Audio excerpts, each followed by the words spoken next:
Ito si Mang Kanor. Bababa sana siya ng hagdan kaso putang ina dahil sa kabobohan niya ay nahulog ito at nabagok ang ulo. Patay ang putang inang bobong Mang Kanor. Nalaman ng asawa niya yung nangyari pero hindi niya ito ipinaalam kahit kanino.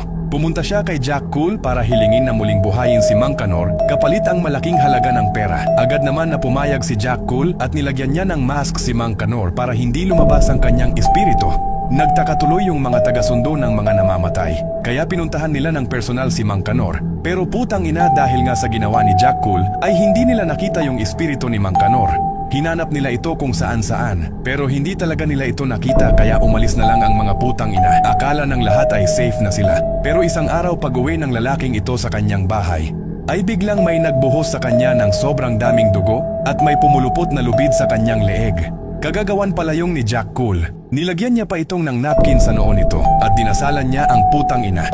Ginawa niya ito para magpalabas ng 2 multo na nagmula sa impyerno. Kailangan niya kasi itong 2 multo para sa muling pagbuhay kay Mang Kanor. Akala ni Jack Cool ay kakayanin niya yung 2 pero nagkamali siya. Putang ina sumanib yung 2 sa katawan ng lalaki. Putang inang yan sa sobrang lakas ng 2 multo ay mamamatay na si Jack Cool. May narinig na kakaiba si Kentut kaya tinulungan niya si Jack Cool. At natalo nga nila yung 2 multo na nakasanib sa lalaki.